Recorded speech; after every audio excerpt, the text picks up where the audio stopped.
In the 80s, 5 BMX bikes gleamed in shop windows with price tags that left parents speechless. $399 for a Hutch, $429 for a Redline, all to own the ultimate chrome dream. To kids, these brands were pure status. To adults, too expensive. What made these bikes so untouchably desirable, and did the price ever truly match the myth? A chrome Hutch Pro Racer perched on a shop rack could stop any kid in their tracks. One afternoon in 1985, a 10-year-old pressed his face to the glass, eyes locked on the Hutch's mirror finish. He remembers thinking it was made of something from outer space. He begged his mom for weeks. She looked at the price tag, $399, and said, "That's car money." He ended up with a gold-painted bike from the department store instead. Freestyle was everywhere. GT's Pro Performer, also $399, turned heads with its bold colors and pro geometry. Another kid clutching a dog-eared GT catalog recalls seeing the GT riders at the World Tour demos doing tricks nobody else could. He would show his dad the catalog, point to the Pro Performer, and his dad would just laugh. His dad said, "Oh, you want that? You better start mowing lawns." Shops spotlighted these bikes under bright lamps, chrome flaring like a trophy. Hutch ads promised the lightest, strongest frames in BMX, built for tricks and airtime. GT's split frame designs and triple clamped cranks looked like something from a sci-fi movie compared to the stamped frames at the local 5 and Dime. The difference was obvious. On one side, a GT Pro Performer gleamed ready for freestyle. On the other, a bent fork and dull paint showed what happened when a stamped bike tried to keep up. Freestyle demos packed parking lots as riders spun and hopped, making every kid want to join the show. For a generation, Hutch and GT weren't just bikes, they were tickets to a new world, even if most of us only got to dream from the sidewalk. Redline bikes brought a different kind of envy to the playground. These were not just for show, they were built for speed. The RL22, with its gleaming chrome and signature Redline flight cranks, looked fast even standing still.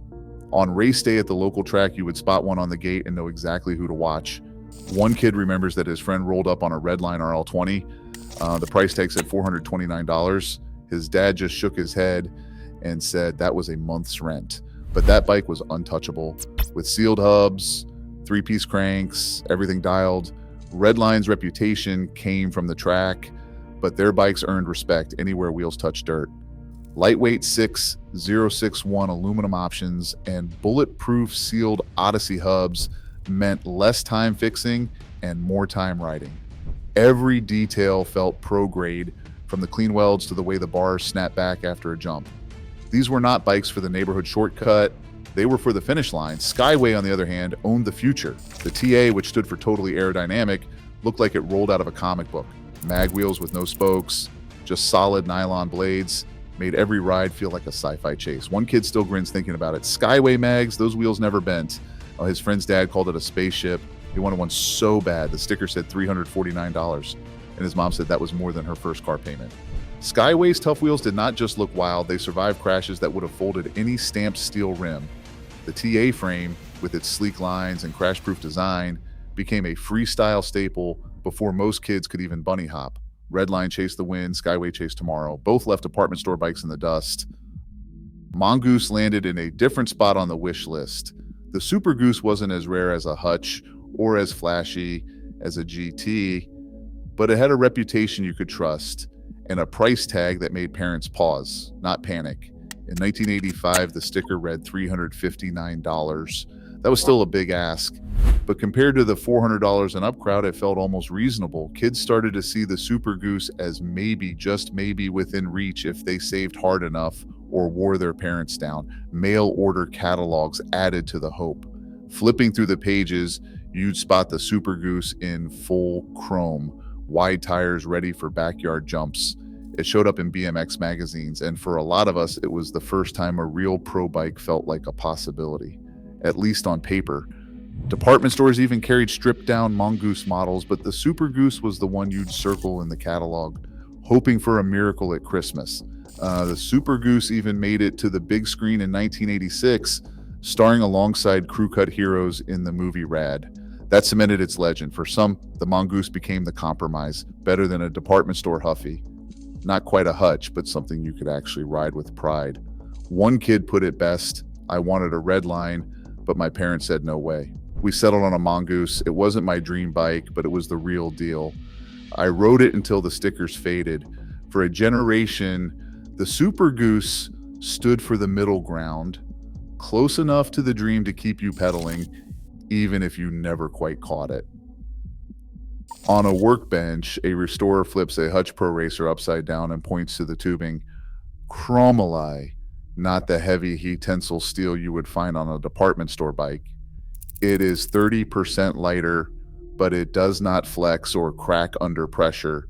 That is why these frames could take a beating at the track or the skate park and still look new years later. Next, he spins the crank, three-piece, splined arms borrowed from motocross. They do not twist or snap like those one-piece cranks on cheaper bikes. PRO riders could launch off ramps without worrying about their pedals folding in half. He pops the rear wheel out and taps the hub. Sealed bearings inside, weatherproof, dirt-proof, and they last 4 times longer than the loose ball setups found on discount rides. The restorer holds up a set of Skyway tough wheels, solid nylon, no spokes to bend or break, and they will survive 100 curb jumps. Every part, from the hand-welded gussets to the knurled pro bars, was built to last. This was not just a bike, it was a machine built for real riders, and that is why the price tag made parents sweat. Behind the counter, a former shop owner remembers the numbers that made parents flinch. In the mid-'80s, the wholesale invoice for a Hutch Pro Racer might read $275. On the sales floor, that bike wore a $399 tag. Dealers needed a 30 to 50% markup just to keep the lights on. Rent, payroll, and the slow season all factored in. He recalls that they'd get families in all the time. Dad would see the price and just shake his head. Some moms looked like they'd seen a ghost. Layaway became the only hope for most families. Shops usually asked for 10 or 20% down, $40 to hold your dream bike. Behind the counter, kids would sweep floors, shovel snow, mow lawns, and bring in a few dollars each week, watching the balance shrink on a piece of notebook paper taped to the wall. Sometimes a bike sat for months, waiting for birthdays or Christmas. The owner says they wanted kids to have the real thing, but those price tags were hard for any family to swallow. 40 years later, those chrome dream bikes still turn heads, but now it's collectors and restorers who chase them. A mint Hutch Pro Racer recently fetched thousands of dollars at auction, drawing bids from all over the world. Even well-ridden survivors with their original decals and factory welds can command more than a used car. The GT Pro Performer, once the ultimate freestyle status symbol, returned in 2023 as a reissue, retailing for around $700, a price that would have made any 80s parent faint. Today, that price feels like a bargain for a piece of history. What started as sticker shock has become a badge of honor. The engineering that made these bikes too expensive for most families, chromely frames, pro-level parts, American craftsmanship, now fuels their legend.